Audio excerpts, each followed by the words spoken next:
আজকে আমরা নবী করিম সাল্লাল্লাহু আলাইহি ওয়াসাল্লামের জন্মের পরের ঘটনার দিকে যাব।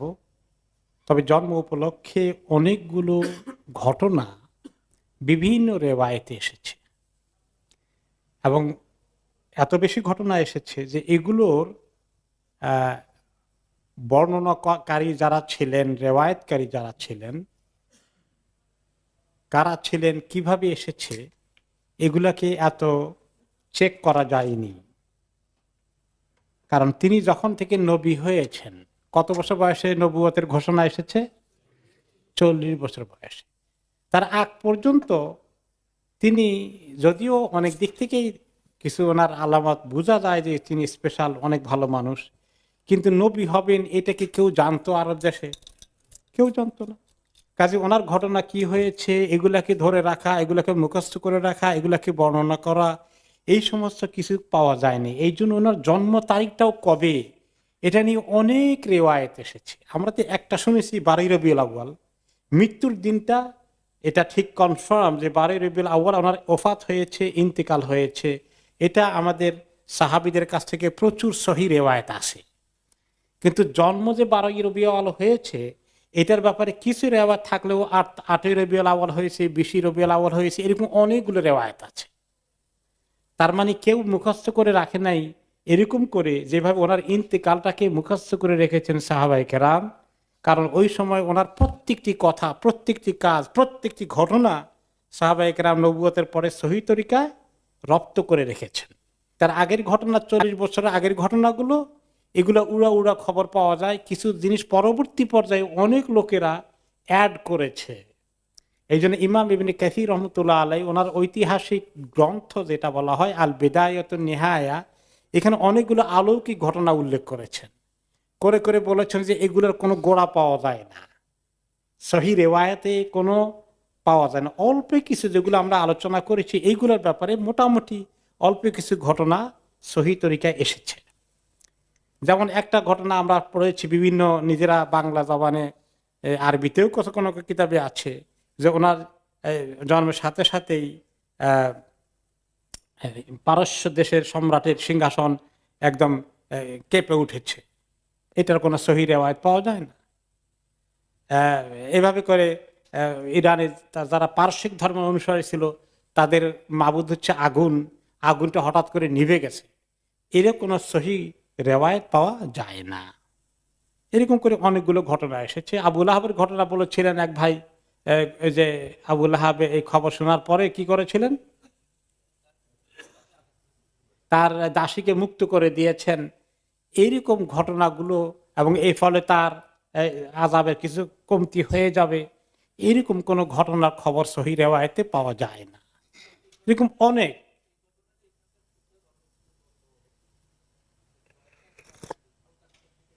হ্যাঁ হ্যাঁ, স্টিল কেউ কেউ এগুলা খুতবায় বলেন এবং বয়ানের সময় আসে। আমি অনেকগুলো লেখাপড়া করার চেষ্টা করেছি এবং লেখাপড়া করে করে করে করে যেটা সহি পাওয়া গেছে, টিকেছে, সেইটা নিয়ে এসেছি। আর যেগুলোর ব্যাপারে মন্তব্য এসেছে যে এইগুলো ঘটনা বর্ণিত হয়েছে কিন্তু এগুলার সহি কোনো সনদ খুঁজে পাওয়া যাচ্ছে না, সেগুলোকে ওলামা একরাম, নির্ভরযোগ্য বিশ্বস্ত ওলামা একরাম ওগুলাকে গ্রহণ করেন নাই। কারণ হচ্ছে যে নবী করিম সাল্লাল্লাহু আলাইহি ওয়াসাল্লাম বলেছেন, যে ব্যক্তি আমার বিষয়ে আমি বলেছি আমার কোনো কাজকে মিথ্যা বলে প্রচার করে, মিথ্যা কোনো কাজকে প্রচার করে দেয় যেটা আসলে আমার সঙ্গে সম্পর্কিত নয় বা আমি বলিনি, তাহলে সেই জন্য জাহান্নামে তার ঠিকানা জোগাড় করে। এই জন্য যারা মুহাক্কিক ওলামায়ে কেরাম, বড় বড় ইমামরা এই সমস্ত ঘটনা বর্ণনা করার ক্ষেত্রে খুব সাবধান থেকেছেন। শুধু সহিগুলোকে বর্ণনা করেছেন, যেগুলো সহি হিসাবে প্রমাণিত হয়নি ওগুলা কিতাবে লেখলেও ইমাম ইবনে কাসির রহমতুল্লাহ আলাইহি পরে বলেছেন যে এই ঘটনাগুলোর কোনো ঐতিহাসিক ভিত্তি, প্রমাণ, দলিল, রেওয়ায়েত, বর্ণনাকারী সহি কোনো তরিকা পাওয়া যায়নি। নূর এর কথা এসেছে অনেক রেওয়ায়েতে যে ওনার জন্মের পরেই মানে একেবারে ইরাক মানে এই সিরিয়া এলাকায় নূর ছড়িয়ে পড়েছিল। এটাকে কেউ কেউ নিয়ে আবার বলেন যে ও তাই তো, এই জন্যই তো নবী করিম সাল্লাল্লাহু আলাইহি সাল্লাম নূরের তৈরি, মানুষ না। এখন উল্টা দিকে চলে গেল। তো আল্লাহ তাআলা ওনাকে, ওনার ঘটনা জন্মের মধ্যে অনেক কিছুই যেগুলা ছিল সহিহ রেওয়ায়েতে, যেমন আমেনা ওনার মা বলেছেন যে আমি শুনেছি যে মহিলারা যখন সন্তান পেটে আসে অনেক কমপ্লিকেশন হয়, অনেক কষ্ট পায়, ব্যথা ইত্যাদি অনুভব করে। আমি মোহাম্মদকে পেটে রাখার সময় আমি কোনো কষ্ট অনুভব করিনি। এটা সত্য ঘটনা। তো এগুলো স্পেশাল কিছু আল্লাহ তাআলা আমাকে দিয়েছেন। আমরা বলেছি ওনার জন্মের পরে উনি ওনার হাত দুটো সেজদার মতো মাথাটাকে উঁচু করে আকাশের দিকে তাকিয়েছেন, এই ঘটনা সত্য। তো যেগুলো সহিহ রিওয়ায়াতে পাওয়া যাচ্ছে এগুলো ঠিক, এরকম নূর ছড়িয়ে পড়েছে। এটা আল্লাহ তাআলার একটা নিদর্শন যে ওনার এই দিন, যে দিন তিনি নিয়ে আসবেন, যে ওয়াহি তিনি পাবেন, সেগুলো কি নূর। আল ইসলাম নূরুন ওয়াল কুফরু যুলুমাত। তো কাজে ইসলামটাই নূর, আলোকিত। ওনার মাধ্যমে ইসলাম দুনিয়াতে আসবে, এইটার একটা আভাস আল্লাহ তাআলা দিয়েছেন। এই কারণে উনি রক্তে মাংসের গড়া মানুষ না, উনি নূরের তৈরি অন্য একটা জগতের মানুষ। এরকম চিন্তা করা, এটা কোনো মুহাক্কিক উলামায়ে কেরাম এইরকম ঘটনার খবর না কোনো সাহাবী দিয়েছেন, না কোনো তাবেঈ দিয়েছেন, না ইমাম আবু হানিফা, ইমাম মালিক, ইমাম শাফিঈ, আহমদ বিন হাম্বল, ইমাম বুখারী, কেউ এই জাতীয় কোনো জিনিস কোনোদিন আলোচনা করেননি। যেগুলো আমাদের দেশে অনেকেই বলে যে তিনি নূরের তৈরি, ওই একটা ঐতিহাসিক ঘটনা থেকে নিয়ে সেটা যোগ করে দিয়ে বলে দিল। যাই হোক, এই জন্ম সংক্রান্ত আলোচনা আমরা গত সপ্তাহে মেনলি করেছি। জন্মের পরে যে ঘটনা, তার জন্ম সংক্রান্ত যে একটা ঘটনা এখানে চলে আসে, সেটা হচ্ছে খেতান। ওনার কি মুসলমানি হয়েছে নাকি মুসলমানি হয়নি, এই বিষয় নিয়ে আবার অনেকগুলো ভুল রেওয়ায়েত পাওয়া গেছে। ভুল রেওয়ায়েতে কি এসেছে, তিনি নাকি বলেছেন, এই দালায়েল নবুয়তে খুব দুর্বল একটি রেওয়ায়েত এসেছে, নবী করিম সাল্লাল্লাহু আলাইহি ওয়াসাল্লাম নাকি বলেছেন, তিনি বলেছেন, এরকম সহিহ রেওয়ায়েত নাই।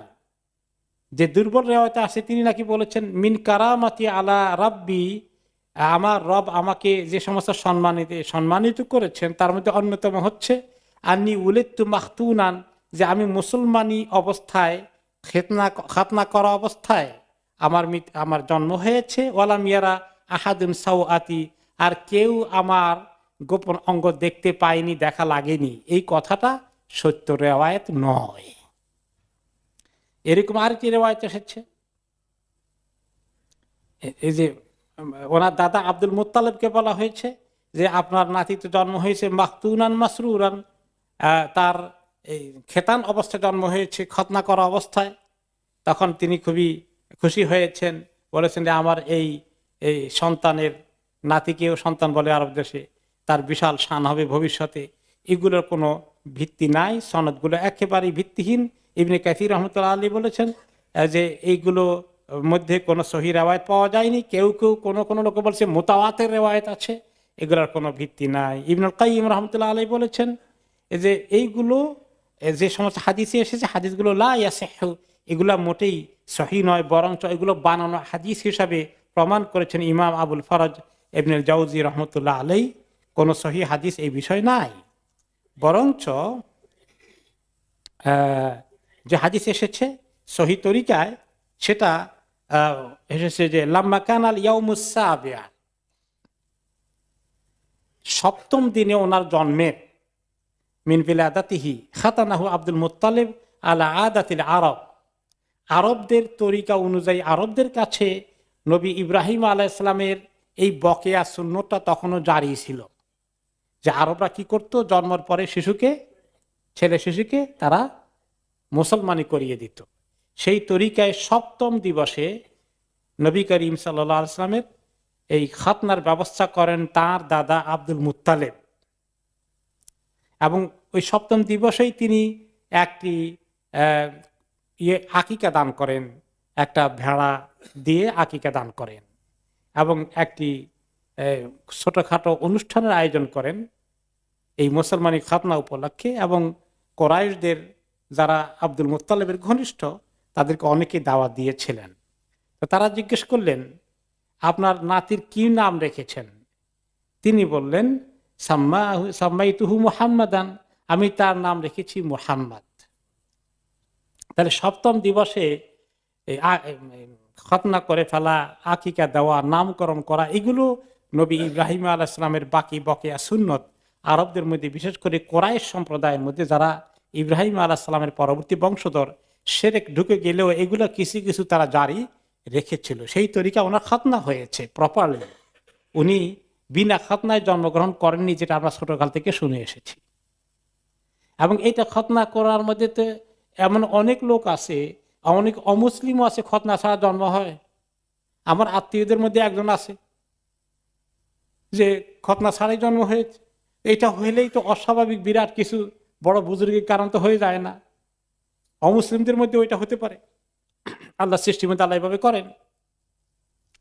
তো যখন এই মোহাম্মদ নাম শুনলো, আরবদের কাছে তো এই নাম কখনো ছিল না। কোরাইশ বংশের যে মেহমানরা বললো যে এই নাম পাইলেন কই, আর এটা কি উদ্দেশ্য রাখলেন?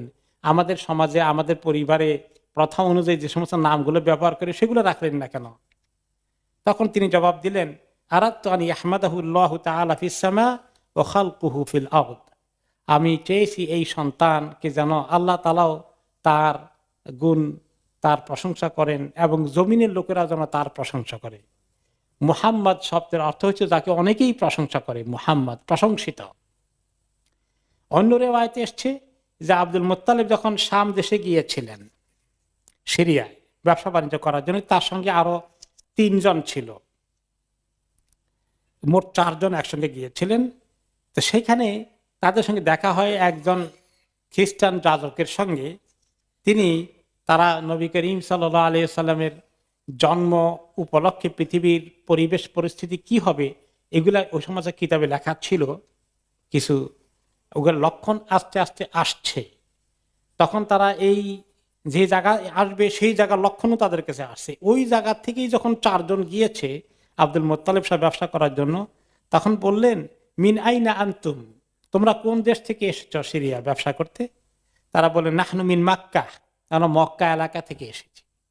তখন সেই খ্রিস্ট যাজক বললেন, ইন্না বেলাদাকুম সায়াখরুজু মিনহা নবিয়্যুন, তোমাদের এই অঞ্চল থেকে একদিন আখিরি নবী আসবেন। তারা জিজ্ঞেস করে সেই নবীর নাম কি হবে? তখন ওই খ্রিস্ট যাজক উত্তর দিলেন, তার নাম হবে মুহাম্মদ। এই নামটাই আব্দুল মুত্তালিবের মাথায় ঢুকেছে এবং এর অর্থ তিনি আরবিতে বুঝেন, সেটাই তিনি রেখেছেন বলে কোন কোন রেওয়ায়েতে এসেছে। যাই হোক, মেইন কথা হলো যে আব্দুল মুত্তালিব তার নাম রেখেছেন মুহাম্মদ। আর বাকি যে 3 জন ছিল ওখান থেকে ওনার সঙ্গী ব্যবসা বাণিজ্য করতে গিয়েছে, তারাও 3 জনও যখন তাদের ছেলে হয়েছে তারাও তাদের 3 ছেলের নাম রেখেছিলেন মুহাম্মদ। যে কার ভাগ্যে জোটে এটা? কিন্তু সব মোহাম্মদ কি আর ওই মোহাম্মদ হয় নাকি? যাকে আল্লাহ নিযুক্ত করে রেখেছেন তিনি আসল মোহাম্মদ হয়েছেন। তাহলে 7ম দিনে ওনার মুসলমানি হয়ে গেল, খেতান হয়ে গেল এবং ওনার নামটাও কনফার্ম হয়ে গেল। আর আসলে আমাদের হাদিসে তো তাই, নবী করিম সাল্লাল্লাহু আলাইহি ওয়াসাল্লাম বলেছেন 7ম দিবসে নাম রাখো, 7ম দিবসে আকিকা করো, এবং কোন কোন হাদিসে 7ম দিবসে 7 দিনের দিনই খতনা করার কথাও এসেছে। তাহলে উনি তো একেবারে নতুন সব শরীয়ত নিয়ে আসেন নাই, তাই না? তিনি তো ইব্রাহিম আলাইহিস সালামের শরীয়তের অনেক কিছু, মুসা আলাইহিস সালাম, ঈসা আলাইহিস সালামের অরিজিনাল শরীয়তের বিষয়গুলো তো প্রায় নবীদের ক্ষেত্রে একই ছিল, অনেকগুলো বিষয়। এই জন্য ওনাকে আমরা যে মিল্লাতের অনুসারী হব, নবী করিম সাল্লাল্লাহু আলাইহি সাল্লামকে আল্লাহ তাআলা বলেছেন আলা মিল্লাতি ইব্রাহিম। কাজেই এতে বোঝা যায় যে সমস্ত নবীরাই অনেকগুলো এই সমস্ত শরীয়তের হুকুম আহকামের মধ্যে মানে অল্প কিছু বিষয় পরিবর্তন পরবর্তী পর্যায়ে হলেও অরিজিনালিটি কিন্তু অনেকগুলো মিল আছে সমস্ত নবীদের শরীয়তের মধ্যে। এরপরে আসে ওনার দুগ্ধ পান, ওনার দুধ মা জোগাড় করা। এটা দুধ মা জোগাড় করার দরকার হলো কেন, তাই না? এটা একটা প্রশ্ন আসে না? নিজের মাকে রেখে হালিমাকে দিতে হয়েছে কেন, এটা একটা প্রশ্ন আসে কিনা? আসে। প্রথমত হলো যে ওনার জন্মের পরেই অবশ্যই উনি ওনার মায়ের দুধ খেয়েছেন, প্রথমে আমেনার দুধ খেয়েছেন, এবং এরপরে আরেকজন বাঁদী ছিল, এই আবু লাহাবের এই বাঁদির কথা সহিহ রিওয়ায়াতে আসছে, তার নাম হলো সুয়াইবা। আবু লাহাবের বাঁদির তখন কোলে বাচ্চা ছিল, তো সেও এই মুহাম্মদ সাল্লাল্লাহু আলাইহি সাল্লামকে বাল্যে বয়সে দুধ খাওয়াইয়েছেন। হালিমার কাছে যাওয়ার আগে এইখানেও সেও কয়েকদিন দুধ খাওয়ানোর চান্স নিয়েছেন। কারণ অনেক সময় মহিলারা যখন দেখে যে সুন্দর বাচ্চা কোলে নিতে মনে চায়, তাই না? কোলে নিলে এখন মহিলার তো নিজের ছোট বাচ্চা আছে, বুকে দুধ আছে, তো সে মহিলা শখ করে খাওয়াই দিয়েছে। আর ওই মহিলা অনেককে এইভাবে দুধ খাওয়াইছে। এমনকি হামজা রাদিয়াল্লাহু আনহু, নবী করিম সাল্লাল্লাহু আলাইহি ওয়াসাল্লামের এই কাছাকাছি জন্মের পিরিয়ডে ওনারও জন্ম হয়েছে, ওনারও দুধ খাওয়াইছে এই মহিলা সুয়াইবা। এই সুয়াইবাটা মহিলাটা পরবর্তী পর্যায়ে উনি ছিলেন ওই ইথিওপিয়া থেকে আসা বাঁধি আবু লাহাব। তিনি পরে ইসলাম কবুল করেছেন কি কবুল করেননি এটা নিয়ে বেশ কিছু রেওয়ায়েত এসেছে। এরপরে আরেকজনের দুধ তিনি খেয়েছেন, উম্মে আইমানের খবর এসেছে। শেষ পর্যায়ে হালিমা সাদিয়া ওনাকে দুগ্ধ মায়ের দায়িত্ব পালন করেন। সেই হালিমা সাইদা বা হালিমা সাদিয়া, তার বিষয়ে আমাদের আলোচনা আসবে, আমরা সেদিকে যাব। তো এক নম্বরে তার আগে যে কেন আরবরা এটা করত, কোরাইশরা বিশেষ করে। মক্কা শহর হলো একটা শহর ছোটখাটো হলেও, এবং সেখানে প্রাকৃতিক পরিবেশ এত সুন্দর নয় বাচ্চাদের বড় হওয়ার জন্য। কোরাইশরা খুব আশরাফ প্রকৃতির লোক, এবং তাদের সমাজের এটা সিলসিলা ছিল যে তাদের বাচ্চাদেরকে তারা বেদুইনদের এলাকায় পাঠাবে। কারণ বেদুইনদের এলাকা হলো অরিজিনাল আরব আবহাওয়া সেখানে আছে। মক্কা হলো এটা একটা মাল্টি কালচারাল মানে টাউনের মতো, বিভিন্ন সময়ে বিভিন্ন জায়গাতে লোকজন এসে সেটেল হয়েছে। আরবি ভাষা একদম শুদ্ধ অরিজিনাল পাওয়া যায় বেদুইন এলাকায় ভাষা শেখার জন্যে, এক নম্বরে। দুই নম্বর হচ্ছে ওখানে খোলা ময়দান। মক্কা শহরটা আপনার উঠা নামা পাহাড়ের চিপার ভিতরে, এখন তো কিছু কাটাকাটি করে একটু বড় শহর হয়েছে। এক সময় যখন পাহাড়গুলো শুধু ছিল, সমতল ভূমি তেমন নাই, অল্প কতটুকু জায়গার মধ্যে তারা একটু বসবাস করছে।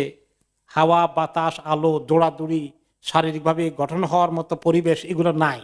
এই জন্য কোরাইশরা একটু উন্মুক্ত ময়দানে তাদেরকে পাঠাতো।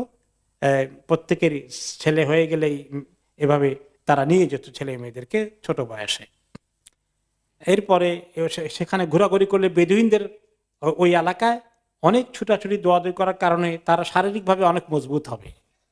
আমাদের গ্রামের ছেলেপেলেরা, আমরা ছোটকালে যখন গ্রামে পুকুরে ঝাঁপ দিয়েছি, তারপরে কত খেলাধুলা করেছি, শারীরিকভাবে পরিশ্রম করেছি, পরবর্তী পর্যায়ে আমাদের ছেলে মেয়েরা অনেকের নাতিপুতিরা জন্ম নিচ্ছে যে এখানে ছোট ছোট বাসার মধ্যে অন্যান্য করে বড় হচ্ছে। চিকেনের ফার্মের মধ্যে চিকেন যেভাবে প্রতিপালিত হয় এরকমই তো হচ্ছে, তাই না? এই সমস্ত ছেলেপেলেকে দেশে গ্রামে ছেড়ে দিলে গ্রামের ছেলের সঙ্গে দৌড়াদৌড়ির মধ্যে কুস্তি লাগালে পারবে কিছু না। তা আরবরা বীরের জাতি, তারা চিন্তা করেছে কোরাইশ যে ছেলেপেলেরা মক্কা ছোট জায়গা মানুষ হতে গিয়ে এরা সব দুর্বল হয়ে যাবে, সব দুর্বল সিংহ হয়ে যাবে। এদেরকে ওই বেদুইনদের এলাকায় সেখানে উন্মুক্ত ময়দানে দৌড়াদৌড়ি ঘোরাঘুরি এই সমস্ত প্রাকৃতিক পরিবেশের সঙ্গে যুদ্ধ করে তারা বড় হবে, তারা বীর হিসাবে এবং শারীরিকভাবে অনেক মজবুতি নিয়ে তারা আসবে। এটা ছিল একটা তাদের ট্রেডিশন এবং কালচার। এরপরে তারা মনে করে যে শহরের পরিবেশ পলিউটেড, গ্রামের পরিবেশে হয়ে গেলে সেখানে ন্যাচারাল তাদের মন মগজ চিন্তা বুদ্ধি এগুলো অনেক আরো কিছু মোর প্রাকৃতিক হবে, মোর ন্যাচারাল হবে, আরো মজবুত হবে। এই সমস্ত কারণে তারা এগুলো করে দিয়েছিল, এবং সেই সিস্টেমের মধ্যেই নবী করিম সাল্লাল্লাহু আলাইহি ওয়াসাল্লাম পড়েন। এখন ওনার হালিমা সাদিয়ার কাছে যাওয়ার কাহিনী। ওকে, হালিমা সাদিয়া হচ্ছেন কবিলা সাদ ইবনে বাকর থেকে বেদুইন এলাকার।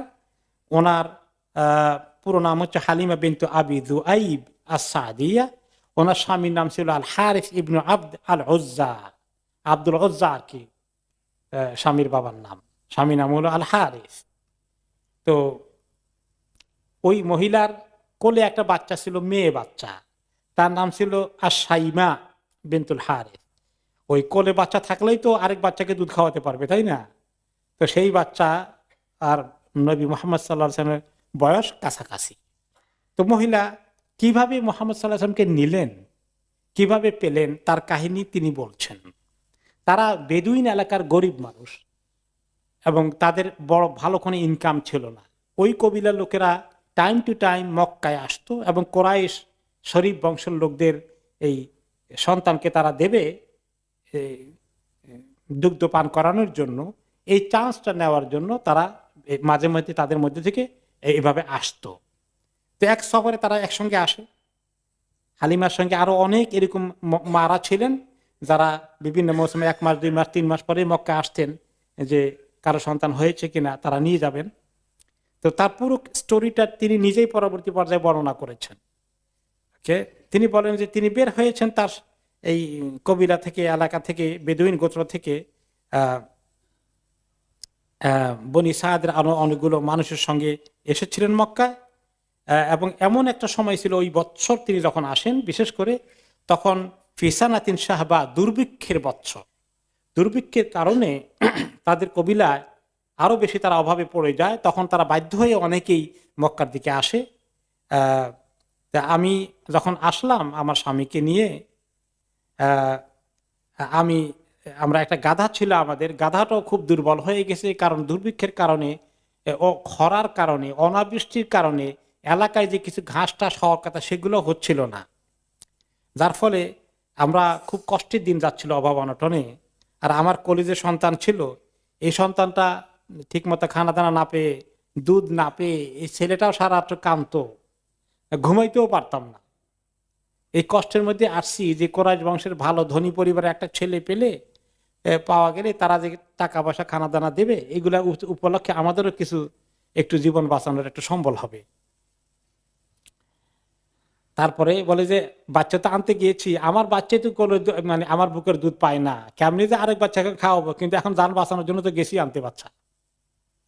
ওকে, এরপরে আমি আসলাম মক্কা। এসে আমরা এখন খুঁজতেছি কারা কারা সন্তান কোলে আছে এবং তারা অপেক্ষায় আছে দুধ মার কাছে দেবে। তো আমরা যে কয়জন এসেছি সবাই খবর পেল যে এরকম ঘুরে ঘুরে বাড়ি বাড়ি দেখছে কার সন্তান আছে। তো নবী মুহাম্মদ সাল্লাল্লাহু আলাইহি সাল্লামের খবরও পাওয়া গেল যে আমিনার সন্তান আছে, তারা দেওয়ার অপেক্ষায় আছে। তো সব মহিলারাই দেখলো, দেখে কেউ আমিনার এই সন্তানকে নেয় না, আমিও নেই নাই। যে ছেলে এতিম, তার বাবার কাছ থেকে পাওয়ার সুযোগ নেই, দাদা আছে, একটা দাদা কি ঘোড়ার ডিম দেবে? এটা বাবা থাকলে বড় বিজনেসম্যান, কিছু ধনী পয়সাওয়ালা, এরকম খুঁজতেছি আমরা, কারণ আমাদের তো মতলব আছে, আমরা কিছু পাওয়া দরকার। তো এই গরিব এতিমের মা কি দেবে আমাদেরকে? ওকে, সো কদ উরিদা আলাইহা রাসূলুল্লাহ সাল্লাল্লাহু আলাইহি ওয়াসাল্লাম ফাতাবাহু ইযা কিলা লাহা আন্নাহু ইয়াতীম। এতিম শুনে সবাই আমরা তাকে রিজেক্ট করেছি।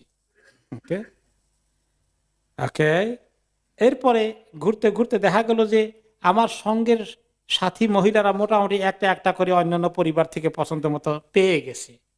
এখন আমার কপালে একটা বাচ্চাও জুটলো না, আমি একদম আর কারো বাচ্চা নাই। এখন শেষ পর্যন্ত ওই যে রিজেক্ট করেছিলাম মোহাম্মদ, সে রয়ে গেল।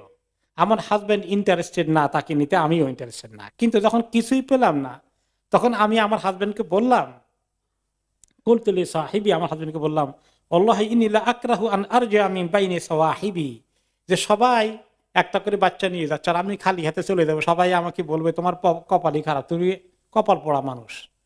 আমি এই ব্লেমটা না নিয়ে আল্লাহ বাসা একটা নিয়ে যাই, এতিমটাকে নিয়ে যাই, ফালা আখুদান্নাহু, দেখে তাক আল্লাহ কি করে। তো স্বামীও ভালো মানুষ, সে বললো যে লা আলাইকি আনতা ফাআলি আসাল্লাহ নিয়ে জালানা ফিহি বারাকা। ভালোই বলছো, আমার মনে নিয়ে নাও, হয়তো আল্লাহ তাআলা কোনো বরকত এই এতিমের ছেলে দিতেও পারে। মোশরেক থাকলেও বেচারা, আব্দুল ওজ্জা তার নাম, ওজ্জার বান্দা, তারপরে তো আল্লাহকে চিনে। ওই যে ইব্রাহিম আলাইহিস সালামের রেখে যাওয়া আল্লাহকে তারা কিছু কিছু রেখেছে, আর অন্যান্য জায়গায় তারা কি করেছে, শিরক ঢুকিয়েছে। যাই হোক, তখন মহিলা বললেন, দুইজনে পরামর্শ করে ফাযাহাবতু ইলাইহি ফাআখাযতু, দুইজনে পরামর্শ করে তখন গিয়ে নিলাম আমিনা থেকে। ওমা হামালানি আলা আখদিহি ইল্লা আন্নী লাম আজিদ গায়রাহু, যে নেওয়ার কোনো আকর্ষণ ছিল না, একটাই যে আর যখন কিছুই পেলাম না, তো না পাওয়ার চেয়ে তো মন্দের ভালো হিসাবে নিলাম, আর কি করব। আমার দেশে কি বলে, নাই মামার চেয়ে কানা মামাও ভালো। ক্বালাত ফালাম্মা আখাযতুহু রাজাআতু বিহি ইলা রাহলি, আমি তাকে কোলে করে নিয়ে আমার এই যে মরা মরা গাধা সেটার মধ্যে গিয়ে উঠলাম। ফাল্লামা ওয়াদাতু ফি হিজরি আকবালা আলাইহি সাদায়া বিমা শাআ মিন লাবান, আমি তার কোলে নেওয়ার সাথে সাথেই দেখি যে আমার স্তনে দুধে এখন ভর্তি হয়ে যাচ্ছে। এবং তার যে সে আমার স্তনে মুখ লাগালো, ফাসারি বাহাত তারাউইয়া, সুবহানাল্লাহ, সে এমন ভাবে দুধ পান করতে থাকলো যে তার পেট ভরে গেল। ফাসারি বা মাহু আখুহু হাত্তা রাউইয়া, তার সঙ্গে দুধ ভাই বা দুধ বোন, কোন কোন রেওয়ায়েতে যে হালিমার সন্তান কন্যা ছিল, কোন কোন রেওয়ায়েতে হালিমার সন্তানটা ছেলে ছিল, যেটাই ছিল সেটাও এখন পান করে মাশাআল্লাহ তারও পেট ভরে গেল। সুম্মা নামা, সফরের আগে আমরা যে রাত্রে ঘুমালাম, এখানে অনেক দূর থেকে সফর করে এসেছি, এই রাতে আমরা এই জীবনের মতো ঘুমালাম, এই প্রথম এতদিন পরে মনে হয় যেন। ওমা কুন্না নানামু মাহু কাবলা দালিকা, এর আগে এই ছোট বাচ্চা আমাকে যে ডিস্টার্ব করতো, সারা রাত কাঁদতো, আমি ঘুমাতে পারতাম না। এই নবী মুহাম্মদকে নিয়ে আসার কারণে আজকে রাতে আমার বাচ্চাও জনমের মতো ঘুম দিল, আর আমরা শান্তি করে ঘুমালাম। ওকে, তারপরে আমার স্বামীর সঙ্গে যে উটটা ছিল, যেটা শহরে সে আসছিল, সে উটটাও যে এত দুর্বল, এই উটের মানে দুধ থাকার কথা, কি দুধ দেবে, উটের জান নিয়ে তো টানাটানি। ফাইদা হিয়া হা ফেলুন, আর সকালবেলায় উঠে দেখি যে উটটার মধ্যে এত দুধ ভর্তি হয়ে গেছে এখন। তারপরে ফাহালাবা মিনহা ওয়াসারেবা ওয়াসারেবতু মা আহু, তারপরে এই এত দুধ পাওয়া গেল সেদিন, সেও পান করলো আমার স্বামী, আমিও পান করলাম, আমাদের পেট ভর্তি হয়ে গেল। আরবদের জানেন তো অন্যতম খাবার ছিল কি, উটের দুধ, আর কি খেজুর আর পানি, এই ছিল তাদের অনেক সময় মেইন খাবার। তারপরে যে এই রাত্রটা আমাদের এত সুন্দর কাটলো, সকালে আমরা এত সুন্দর করে উঠলাম মাশাআল্লাহ। তখন আমার স্বামী আমাকে বললেন, ইয়া হালিমা লাকাদ আখাযতি নাসমাতান মুবারাকা, হালিমা, মনে হয় তুমি একটা পবিত্র রূহের সন্ধান পেয়েছো। এই বাচ্চা একটা পবিত্র কিছু, তার অত্যন্ত মোবারক, এই very special, something not ordinary. ক্বালাত ফাকুলতু আল্লাহি ইন্নী লা আরজু যালিক, তখন হালিমা বলে, আমি বললাম আশা করছি আল্লাহর রহমতে আমরা এরকম কিছু আল্লাহ আমাদের কিসমতে জুটে দিয়েছে। সুম্মা খারাজনা ওয়া রাকিবতু আতানি ওয়া হামালতুহু আলাইহা মাই, এরপরে বাচ্চাকে কোলে নিয়ে আমরা সকাল সকাল উঠে রওনা করে দিলাম, আমাদের গ্রামের দিকে রওনা করে দিলাম। ফাওয়াল্লাহি লাকাতাতু বিররাকবি মা ইয়াকদিরু আলাইহা শাইউম মিন আমরিহিম হাত্তা ইন্না সাওয়াহিবি আল্লাহ ইয়াকুলনা লি ইয়া ইবনাতা আবি দুআইব ওয়াইহাকি আর বেঈ আলাইনা, আমরা যখন রওনা করে দিয়েছি, আমার মরা গাধায় যেন জান খুঁজে পেয়েছে, কি দ্রুত গতিতে আবার যাচ্ছে, কত শক্তি হয়ে গেছে মনে হয় গাধার শরীরে, এখন দ্রুত গতিতে যাচ্ছে। এবং আমার সঙ্গে যারা এই সঙ্গীরা এসেছিলেন, মহিলারা বাচ্চা কলোনি নেওয়ার জন্য, সবাই বলে যে হালিমা কি ব্যাপার, তোমার এত ছুটা ছুটছো কেন, কিভাবে, তুমি থামো। আলাইসা থাদিহি আতানুকি ইল্লাতি কুনতি খারাজতি আলাইহা, তোমার ওই গাধা না যেটা নিয়ে আসছিলা, এটা তো পিছনে পড়েছিল সবসময় আসার সময়, আগে আগে যাও, ঘটনা কি? ফাআকুলুলাহুন্না বালা ওয়াল্লাহি, হ্যাঁ গাধা পাল্টাই নাই, ওই গাধাই আছে, আল্লাহর কসম, ইন্নাহা লাহিয়া হিয়া, সেই গাধাই। ফায়াকুলনা আল্লাহি ইন্নাল্লাহা লাশাআনান, বলে যে আহেরে হালিমা তো কপাল মনে হয় খুলে গেছে, কি যে সে নিয়ে আসছে কোন জিনিস, যার কারণে হালিমার দেখি কপাল খুলে গেল।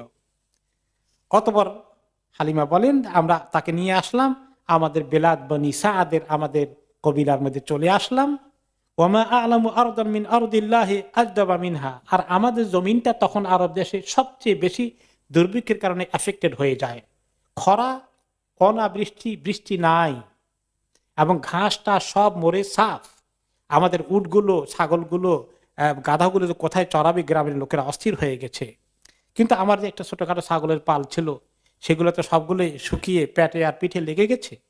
তারপরে ফাকানাত গানাবি তারুহু আলাইয়া হিনা কাদিমনা বিহি মা আনা সেবা আন লুব্বানান, এরপরে আমার সেই ছাগলগুলো যখন চড়াতে যায়, সেখান থেকে এগুলা কি খায় আল্লাহ জানে। এই নবী মুহাম্মদকে ঘরে আনার পর থেকে ওই দিন থেকেই পেট ভর্তি করে ছাগলগুলো ঘরে চলে আসে, এবং এই ছাগল থেকে আমরা সুন্দর পরিমাণ দুধ পাচ্ছি, এবং আমরা আলহামদুলিল্লাহ দুধ খাচ্ছি, অন্যদেরকেও দিচ্ছি। ওমা ইয়াহলিবু ইনসানুন কাতরাতা লাবান, আমাদের আশেপাশের প্রতিবেশীদের কারো কিসমতে এক ফোঁটা দুধ জুটছে না, কারণ কোনো ছাগল উটের কোনো দুধ নাই, সব শুকিয়ে গেছে।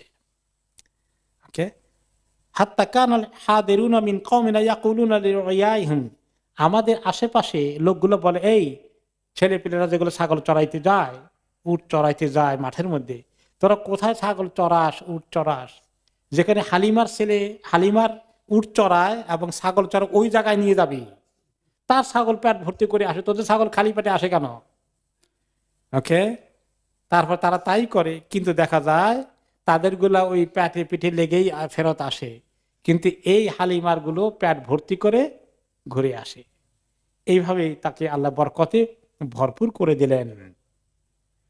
এরপরে হালিমার সঙ্গে কন্ট্রাক্ট ছিল 2 বছর তাকে রাখবে, 2 বছর পরে ফেরত নিয়ে আসবে, এবং দুধ খাওয়ার টাইমও তো শেষ। কোরআনে পাক তো মেইনলি 2 বছর খাওয়ানোর কথা আছে সব নবীদের। ইব্রাহিম আলাইহিস সালামেরও একই শরীয়ত ছিল, সেটা আরবরা ফলো করতো। 2 বছরই তারা দুধ খাওয়াতো এবং তারপরে নিয়ে আসতে হবে। এখন কিন্তু হালিমা বলেন যে 2 বছরে এই মোহাম্মদ মনে করেন 4 বছরের বাচ্চা হয়েছে। মাশাআল্লাহ, তার গ্রোথ খুব মাশাআল্লাহ ফাস্টার ছিল যে কোনো বাচ্চার তুলনায়। হালিমা বলেন যে এইভাবে সে যখন বড় হয়ে গেল, এখন তো তার যাওয়ার সময়, আমরা চিন্তা করি যে তাকে আমরা তো নিতে হবে। এখন নেওয়ার পরে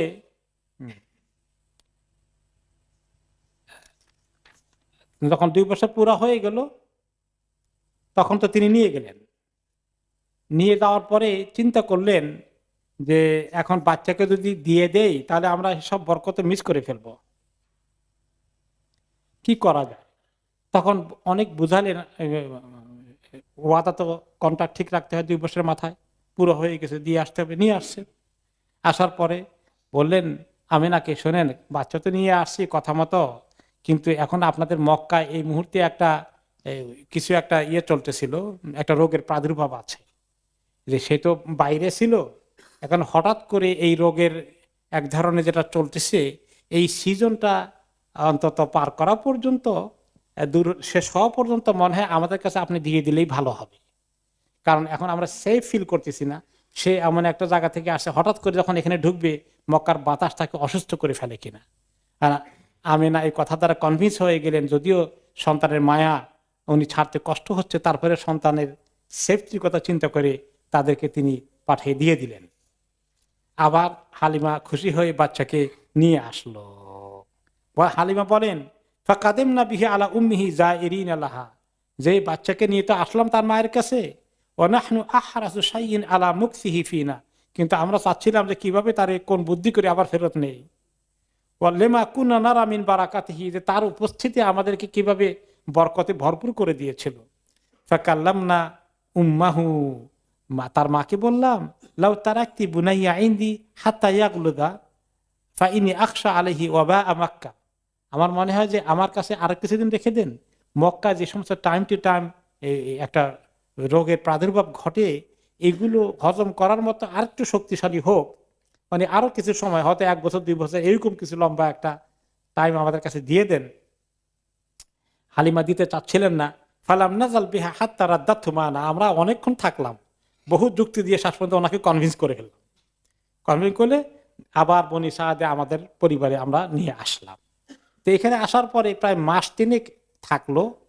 এর মধ্যে একটা বড় ঘটনা ঘটে যায়, ওনার সিনা চাকের ঘটনা ঘটে। সেটা কিভাবে ঘটে?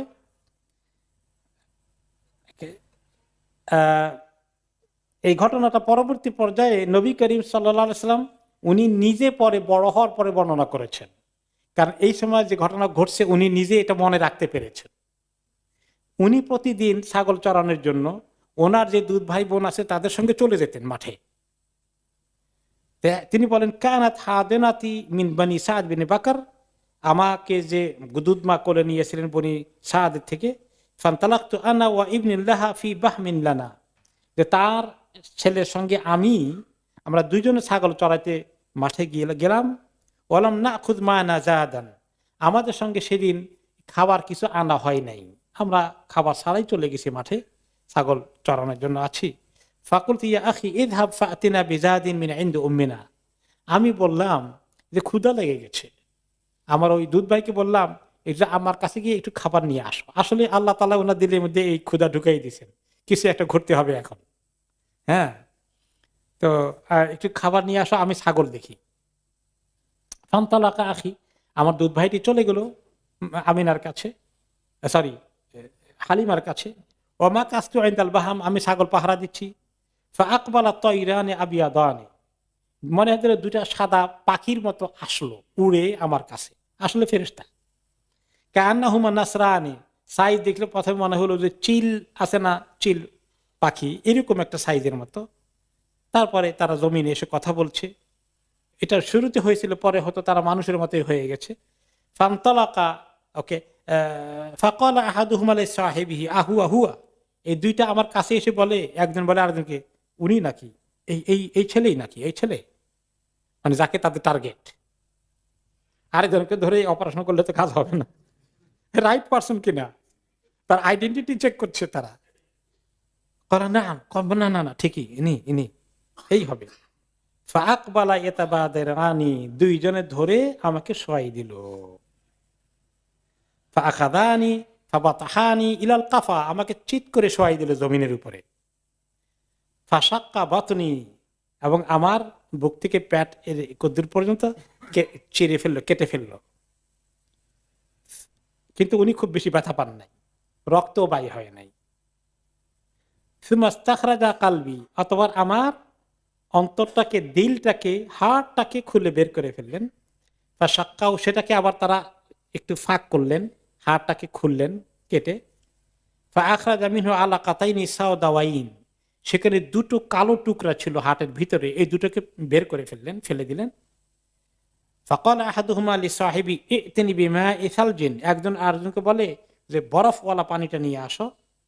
তারপরে তারা বরফওয়ালা পানি দিয়ে আমার হাতটাকে ধুইলেন এবং আমার ভিতরে যেখানে অপারেশন করলেন ওই এরিয়াটাকে ধুয়ে ফেললেন। কোন কোন রেওয়ায়তে আসছে জমজমের পানি নিয়ে আসছিলেন এবং সেটাকে বরফ দিয়ে ঠান্ডা করে নিয়ে আসছিলেন। এরপরে বললেন ইতিনি বিসাকিনা ফাযাররাহা ফি কলবি, বলে সাকিনাটা নিয়ে আসো। সাকিনা মানে প্রশান্তি, প্রশান্তিটা দাও, আমার দিলের ভিতরে প্রশান্তি ঢুকিয়ে দিলেন। সুম্মা ক্বালা আহাদুহুমা লিসাহিবি হুসহু, যে এখন বলে যে হ্যাঁ কমপ্লিট হয়ে গেছে, এখন আবার সেলাই করে দাও। তখন সেলাই করে দিলেন, অপারেশন কমপ্লিট, এখন সেলাই করে দিল, ওনার হাটকে ধুয়ে টুয়ে সাফ করে দিয়ে ঢুকাই দিল। ওয়া খাতামা আলাইহি বিখাতামিন নবুওয়া, এবং পিঠের মধ্যে নবুয়তের একটা সিল দিয়ে চলে গেল। সুম্মান তালাকা ওয়া তারাকানি, তারা দুজনে চলে গেলেন এবং আমাকে একলাই রেখে গেলেন। ও ফারাকতু ফারকান শাদীদা, এবং আমি প্রচন্ড ঘাবড়িয়ে গেলাম, ভয় পেয়ে গেলাম। কি হলো, তারা দুইজনে আমাকে অপারেশন করলো, শোয়াইয়ে কাটাকাটি করে কি করলো না করলো, এরা কে, কি সমাচার, আমি তো ভয় প্রচন্ড ভাবে ঘাবড়িয়ে গেলাম। দৌড়ে গেলাম আমার আম্মার কাছে, মানে দুধমার কাছে, বললাম যে আমি যা কিছু ফেস করেছি। তো এখন তিনি মা খুব ভয় পেয়ে গেলেন, ঘাবড়িয়ে গেলেন। তিনি মনে করলেন জিন ভূতে ভূতে আমার ধরে শেষ করে দিছে, মহাচিন্তায় পড়ে গেলেন। ফাকালাত উঈদুকা বিল্লাহ, সুবহানাল্লাহ, একটা কথা মহিলা বললেন যে আল্লাহর কাছে, আল্লাহর মাধ্যমে তোমাকে প্রোটেকশন দিচ্ছি, আল্লাহ যেন তোমার হেফাজত করে। এরকম জিন ভূত বলা মুসিবত কিছু তোমাকে পেয়ে থাকলে সেই মুসিবত থেকে যেন আল্লাহ তোমাকে হেফাজত করে। এরপরে মহিলা আর দেরি করলেন না, মহিলা তার স্বামীর সঙ্গে আলাপ করলেন। স্বামীকে বললেন যে এই ঘটনা ঘটেছে, কি করা যায়। স্বামী বললেন সর্বনাশ, জিন ভূত কোনটা যে তার পিছনে লাগছে, আল্লাহ আমি মুসিবতে পড়ে যাবো। আরেকজনের আমানত নিয়ে আসছি, জোর করে চাইয়ে সময় বাড়িয়ে, এখন কোনো কিছু অঘটন ঘটার আগে জলদি করে আমানত পৌঁছাই দেয়, আর কোনো কথা নাই। ওকে, এই ঘটনাটা আরেকটি রেওয়ায়তে আসছে, যে সেটা হচ্ছে কাছাকাছি, ওই রেওয়ায়ত রিপিট করার দরকার নাই। এরপরে ওনারা চলে গেলেন আবার এই মায়ের কাছে, আমিনা কাছে, মুহাম্মদ সাল্লাল্লাহু আলাইহি ওয়াসাল্লামকে নিয়ে। এর ওই অংশটুকুন আবু হুরায়রা রাদিয়াল্লাহু তাআলা আনহু বলেন। ওকে, না এখানে আরো মাঝখানে দুটো রেওয়ায়েত এসছে, সেগুলোকে আমরা স্কিপ করব। আমরা মেইনলি যাব যখন ইয়ের কাছে, আমিনার কাছে নিয়ে গেলেন। আমিনার কাছে নেওয়ার পরে আমিনা বলেন, কি ব্যাপার, তোমরা এত তাড়াহুড়ো করে নিয়ে আসলে কেন?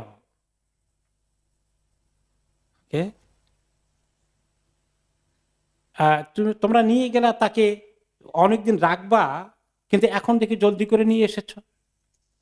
বলে যে না, আমরা চিন্তা করলাম যে মোটামুটি সে একরকম ঠিক হয়ে গেছে, এখন মোটামুটি নিয়ে আসা যায়, এখন আমরা আর দেরি করা রাইট মনে করলাম না আর কি। ওকে ওকে, ইয়া হালিমা লাকাদ খাশিতু আন ইয়াকুনা হাদাল গোলাম কাদ উসিব। তার স্বামী বলতেছিল যে হে হালিমা, মনে হয় যেন এই কোনো একটা মুসিবতে পড়ে গেছে, তার পিছনে জিনভূত কিছু লেগে গেছে।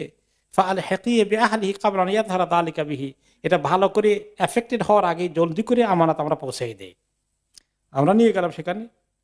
হালিমা আমাদেরকে দেখেতে চমকিয়ে গেলেন, বলেন ইন্নাহু কাদ বালাগা আল্লাহু বিইবনি ওয়া কাদাইতু আল্লাযী আলাইয়া আতাখাওয়াফতু আল আহদাথ আলাইহি ফাআদাইতুহু ইলাইকি কামা তুহিব্বিন ফাকালাত আমিনা মা হাযা শা'নুকি ফাসদিকিনি খাবারাকি। বলল যে আমরা চিন্তা করলাম আলহামদুলিল্লাহ মোটামুটি ছেলে এখন উপযুক্ত হয়ে গেছে, এখন আমরা যে দায়িত্ব নিয়ে গেছিলাম দায়িত্ব পূরণ হয়ে গেছে, এখন কোন সময় কি ঘটে না ঘটে একটু বড় হয়েছে, আমরা বিপদ আপদের ঘটার আগেই মনে করলাম আপনার কাছে নিয়ে আসি, সহি সালামতে আল্লাহ তাআলা আপনার কোলে ফিরাই দে। তা আমিনা বলেন যে না, আমরা তখন নিয়ে গেছিলাম, তখন যেভাবে আগ্রহ করে নিয়ে গেলা আরো অনেকদিন রাখবা, এখন যে তাড়াতাড়ি করে নিয়ে আসো 3 মাসের মাথায়, ঘটনা কি আমাকে বলতে হবে? তোমরা কিছু লুকানোর চেষ্টা করছো মনে হয়। I am not convinced. ফাসদিকিনি খাবারাকি, আসল ঘটনা কি বলতে হবে আমাকে।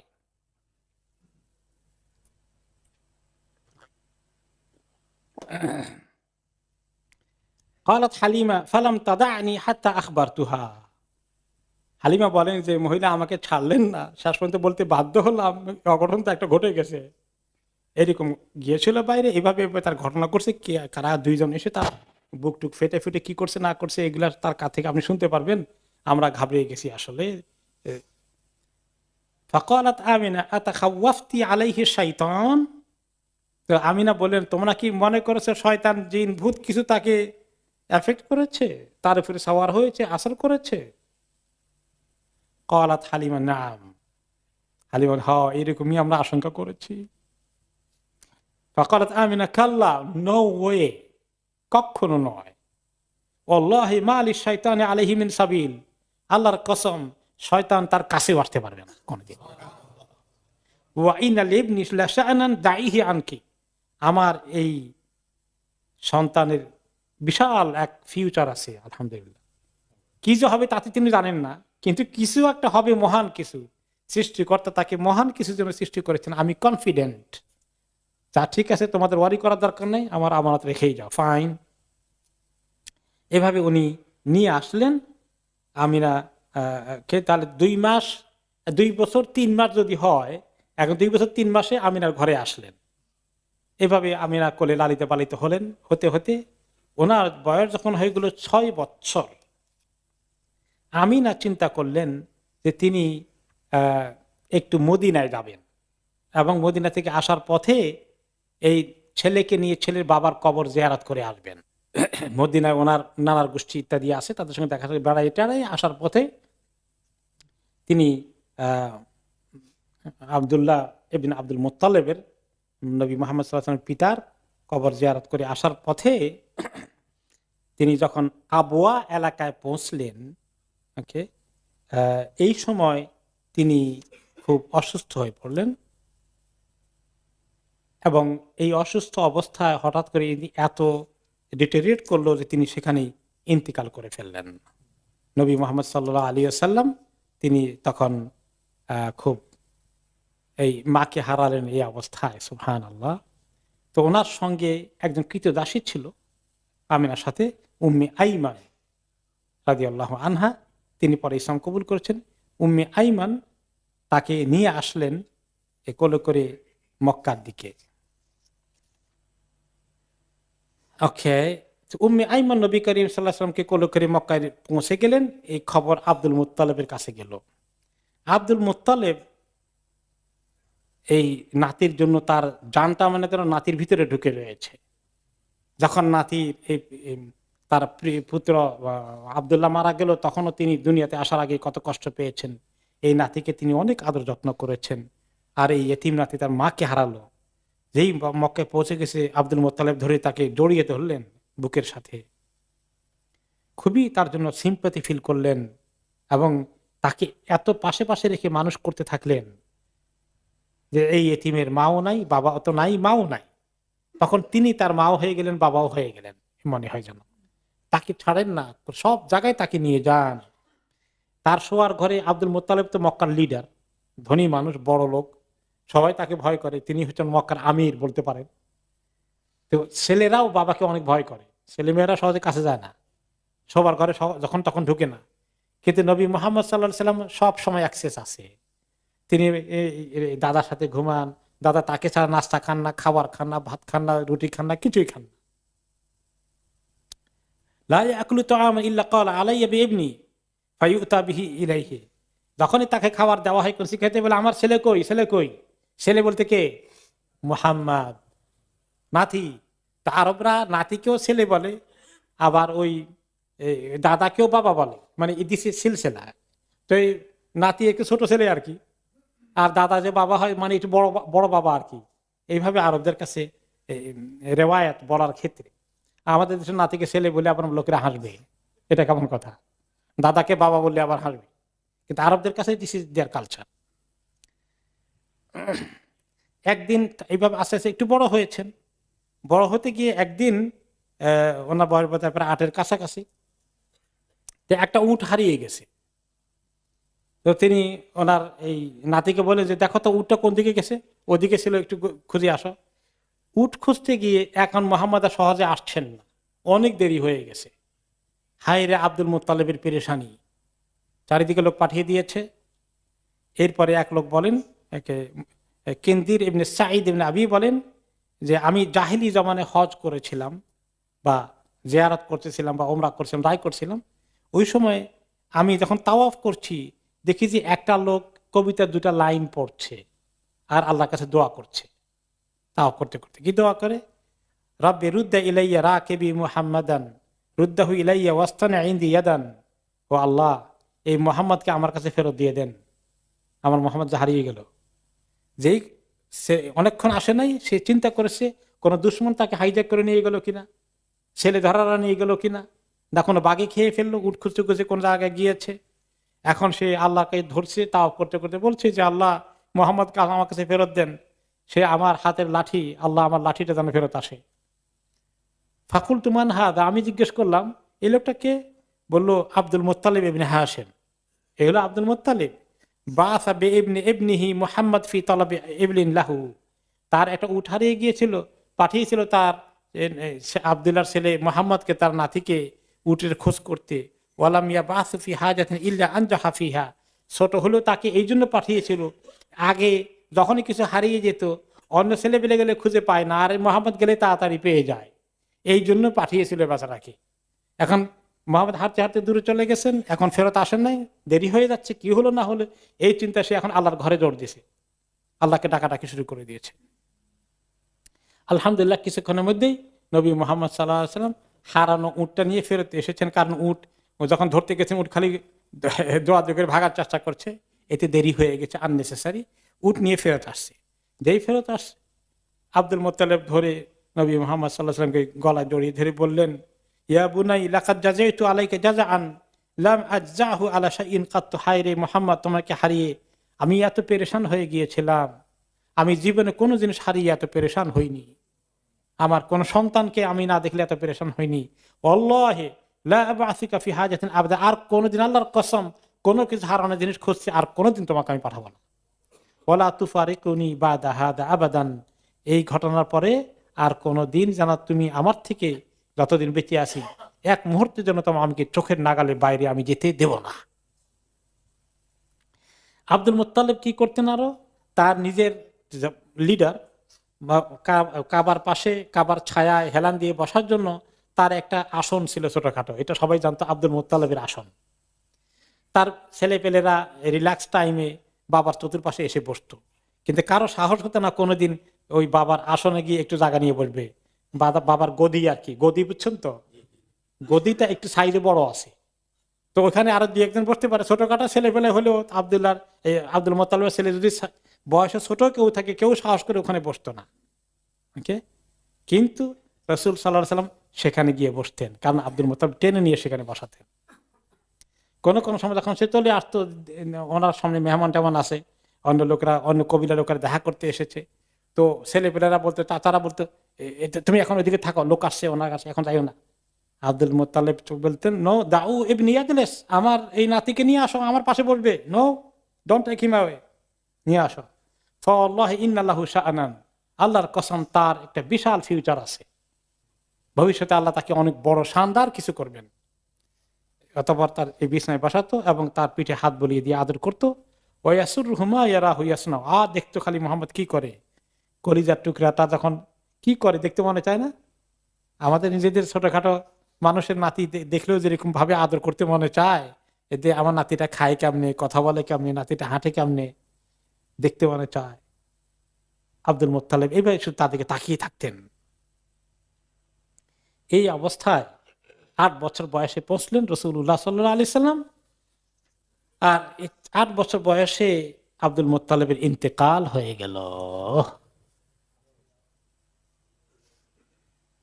ওকে, এখন আব্দুল মুত্তালিব ওসিয়ত করে গেলে যাওয়ার সময় তার এই দায়িত্ব কে নিবে?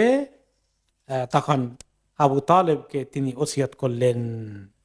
আবু তালেব হলেন আব্দুল মুত্তালিবের অন্যতম ভালো ছেলে এবং সেই মক্কার লিডার হলেন তার পিতার মৃত্যুর পরে আবু তালেব, এবং তাকে অনেক শক্ত করে ওসিয়ত করেছেন। ওকে, রাইট।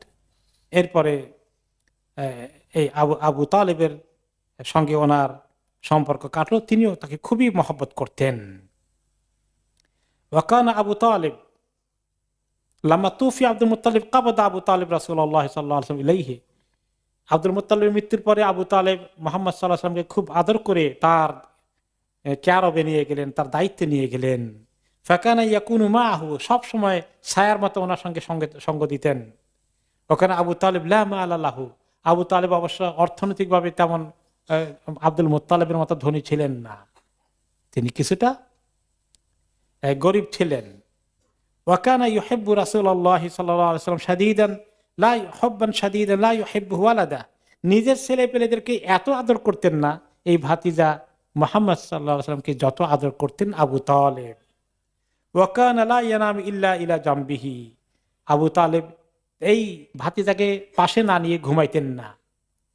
ওয়ায়াখরুজু ফায়াখরুজু মাআহু, কোন দিকে নিয়ে গেলে তাকে সাথে নিয়ে যেতেন।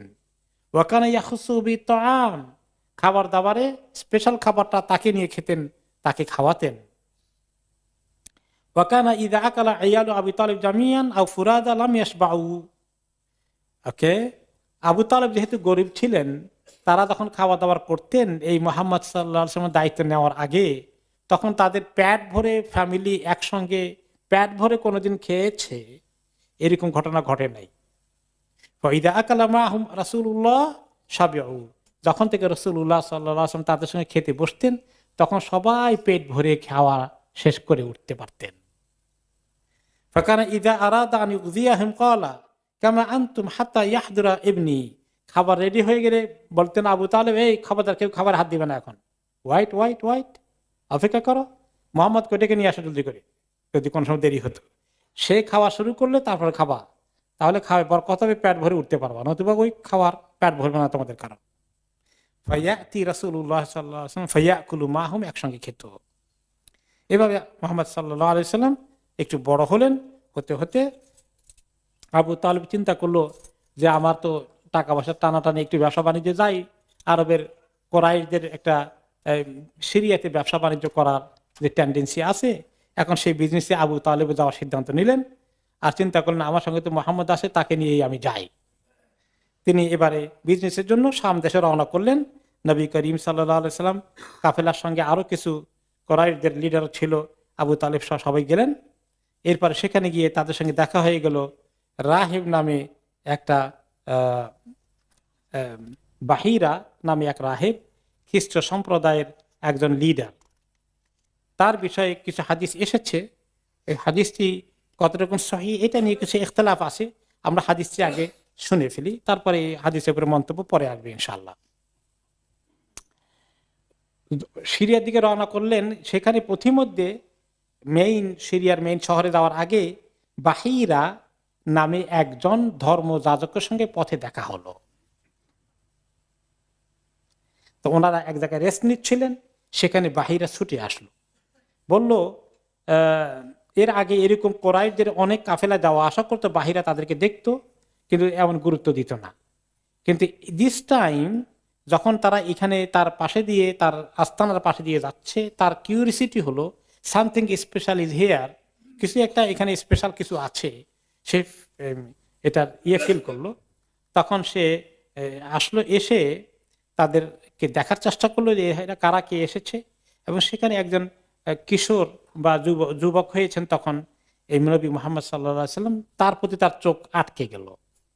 ফাআখাযা বিয়াদি রাসূলিল্লাহ সাল্লাল্লাহু আলাইহি ওয়াসাল্লাম, ওনার নবী করিম সাল্লাল্লাহু আলাইহি ওয়াসাল্লাম হাতটা ধরে বলল, হাদা সাইয়্যিদুল আলামিন, এ তো সারা বিশ্বের লিডার হয়ে যাবে, সাইয়্যিদুল আলামিন হবে। হাদা রাসূল রাব্বিল আলামিন, রব্বুল আলামিন তাকে নবী রাসূল করে পাঠাবেন। ইয়াবআসুহুল্লাহু রাহমাতান লিল আলামিন, আল্লাহ তাআলা সমস্ত বিশ্বের জন্য আল্লাহ তাকে রাহমাতুল লিল আলামিন করে পাঠাবেন। ফাকাল লাহু আশিয়াখুন কুরাইশ মা ইলমুকা, কোরাইশের আরো লিডার যারা আছে, আবু তালেবের সঙ্গী সাথী বলে, আরে বাবা তুমি এত খবর কই পালা, তোমার কাছে এত খবর কেমনে আসলো? ক্বালা ইন্নাকুম হিনা আশরাফতুম মিনাল আকাবা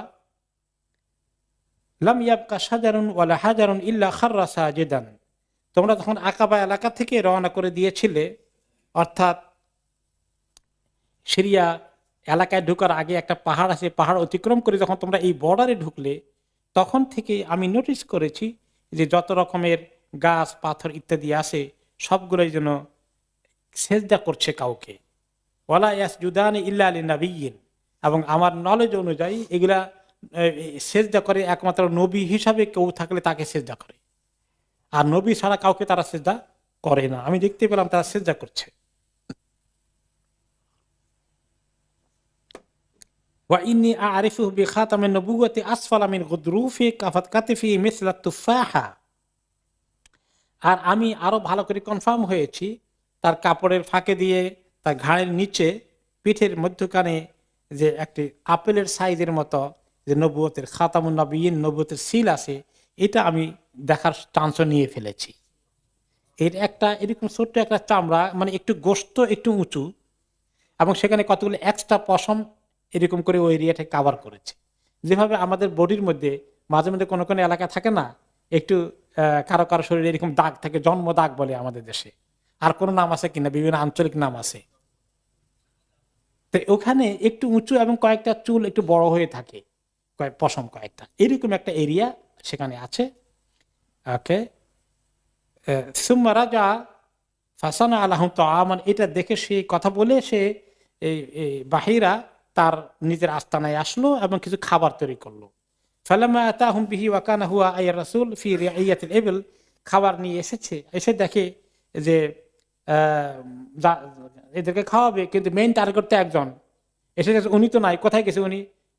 ওই যুবকটা কই? বলে তাকে আমাদের ওই উটগুলো দেখা সাক্ষাৎ করাতে, মানে লুক আফটার করতে ঘাসের কাছে পাঠিয়ে দিয়েছি, এখন খাবার তো এদের জন্য আনা নেই, মেইন পার্সনই মিসিং। কল আরসিলু ইলাইহি, ওকে, তখন তারা পাঠালো ওনার কাছে ওনাকে নিয়ে আসতে, ওনাকে নিয়ে আসো, আমি খাবার তো সে তার উপলক্ষে এনেছি।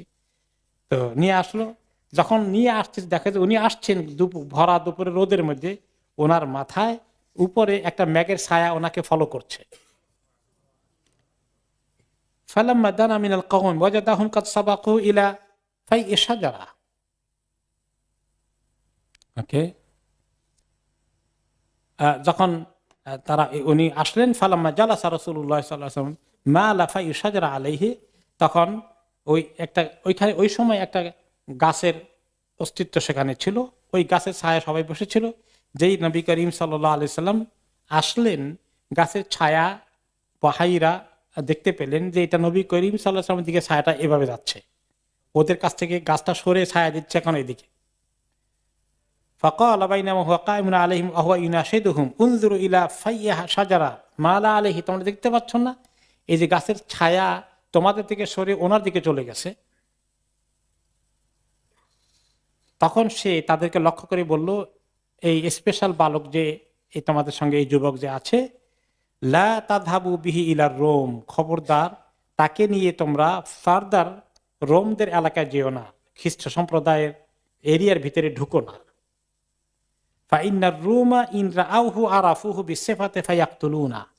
সেখানে তারা চরমপন্থী খ্রিস্টান, তারা যদি দেখে যে আখিরি নবী চলে এসেছে, চিনতে পায়, তাহলে তারা তাকে কিল করে ফেলবে, হত্যা করে ফেলবে।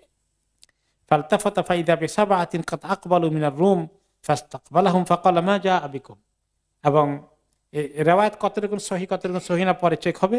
এখন বলা হচ্ছে যে এই কথাবার্তার ভিতরেই দেখে যে রোমানদের সাইড থেকে 7 জন চলে এসেছে, এইখানে হাজির হয়ে গেছে অলরেডি। ক্বালু, তারা জিজ্ঞেস করলো মা যা আবিকুম, তোমরা কি কারণে এখানে এসেছো? ক্বালু জিনা আন হাযা নবী খারিজান ফি হাযা আশ-শাহর,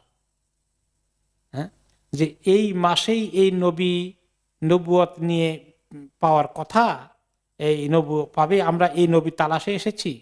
ফালাম ইয়াবকা তারিকুন ইল্লা বুইসা ইলাইহি বিউনাসিন, তার খোঁজে আমাদের সম্রাট চতুর্দিকে লোক পাঠিয়েছেন যে আরবদের কোন এলাকায় সে আছে তাকে খুঁজে বের করতে হবে। ওয়া ইন্না কাদ উখবিরনা খাবারহু, আমরা খবর পেয়েছি আরবদের কিছু লোক এখান দিয়ে বাণিজ্য কাফেলার সঙ্গে এসেছে, সেজন্য আমরা এখানে আসলাম। ফাবুইসনা ইলা তারিকিকা হাযা ক্বালা ফাহাল খালফাকুম আহাদুন হুয়া খায়রুম মিনকুম। তো তখন অনেক কথাবার্তা হলো, হতে হতে শেষ পর্যন্ত বলল, বাহিরা তখন তাদেরকে বলছে, আচ্ছা তোমরা ওই নবীকে, নবীর নবুয়ত পাওয়া স্টপ করতে চাও তাই না, তার যেন এগুলো না হয় কিছু। তো আল্লাহ তাআলা যদি কাউকে নবী বানানোর সিদ্ধান্ত নেয়, তোমরা কি তাকে আটকাতে পারবা? কলুলা, তা তো পারবো না। এরপরে অনেক কথাবার্তা হলো, হতে হতে শেষ পর্যন্ত আবু তালেব বললেন যে এক কাজ করো, এইকে নিয়ে আমরা সামনের দিকে যাব না, তাকে নিয়ে ফেরত চলে যাও। আবু বকর এবং বেলালকে দিয়ে পাঠিয়ে দিলেন যে তোমরা তাকে নিয়ে মক্কায় চলে যাও। কিন্তু এই হাদিসটির ব্যাপারে অনেক কথাবার্তা এসেছে, কোন কোন স্টোরিতে এই ঘটনাটাকে উল্লেখ করা হয়েছে। ইমাম ইবনে কাসির রহমতুল্লাহ আলাইহি এটাকে বলেছেন যে এই ঘটনাটা সনদ খুবই দুর্বল। ইমাম ইবনে কাসির বলেছেন, ইমাম যাহাবি বলেছেন হাদা মুনকারুল হাদিস, মুনকার জিদ্দান। কারণ এই সময় আবু বকর মাত্র 10 বছর বয়স এবং নবী করিম সাল্লাল্লাহু আলাইহি সাল্লাম তার থেকে আরো ছোট। আর বেলাল এই সময় কিভাবে থাকবে? বেলালের তো এই সময় কোনো সন্তানই হওয়ার কথা না। কাজে কাহিনীটি আসলে ঠিক নয়, এই ঘটনাটা আসলে ঠিক নয়। বরঞ্চ নবী করিম সাল্লাল্লাহু আলাইহি সাল্লাম নিজে আসলে মা খাদিজার সম্পদ নিয়ে পরবর্তী পর্যায়ে আসছে, তিনি কিভাবে করতে বাণিজ্য কাফেলায় সিরিয়া এলাকায় এসেছেন যেখানে রোমান সম্রাটের কন্ট্রোল ছিল। ঠিক আছে, এই ঘটনাটা সেখানে মিলে না বিধায় ইমাম যাহাবি এই ঘটনাটাকে রিজেক্ট করেছেন এবং এটা আসলে সত্য ঘটনা নয়।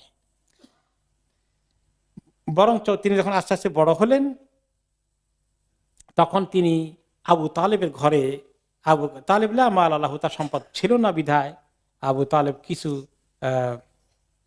ছাগল চরানোর ব্যবস্থা করলেন এবং এই দায়িত্ব তিনি দিলেন নবী মুহাম্মদ সাল্লাল্লাহু আলাইহি সাল্লামকে।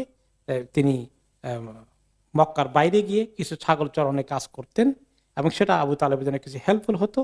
এবং এটা পরবর্তী পর্যায়ে রাসূলুল্লাহ সাল্লাল্লাহু আলাইহি ওয়াসাল্লাম বলেছেন, মা বা'আসাল্লাহু নাবিয়ান ইল্লা রাআল গানাম, আল্লাহ তাআলা যখনই কোনো নবীকে পাঠিয়েছেন ছাগল চরানো ছাড়া কোনো নবী পাঠান নাই।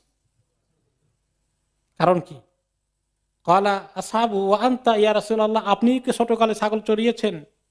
ক্বালা নাম, আমিও চড়িয়েছি। কুনতু আর আহা আলা কারারিত আলি আহলি মক্কা, মক্কা লোকদের কাছে সামান্য কিছু অল্প পয়সা দিয়ে তারা আমাকে রাখাল হিসাবে ব্যবহার করেছে এবং আমি ছাগল চড়িয়েছি, যেটা এনে আবু তালেবের হাতে দিয়েছে, কোন রকম বেচারা সংসার চালিয়েছেন।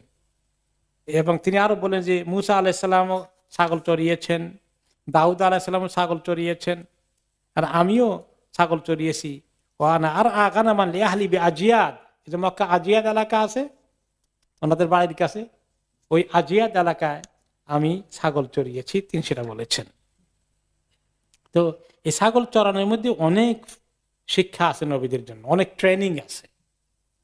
কারণ পরবর্তী পর্যায়ে উম্মত চড়াইতে হবে, যে উম্মত চড়ানোর কাজ কি সোজা কাজ নাকি? ঠিকঠাক রাখা সবকিছু, এগুলোর জন্য অনেক ধৈর্য লাগে। ছাগলকে যদি তার আবার আপনি যদি উল্টা দিকে টানেন, ছাগল কি যায় নাকি? ছাগলে যদি মর্জি না টানে, তখন আপনি ছাগলকে এভাবে টানতেছেন রশি দিয়ে, ছাগল কি করে?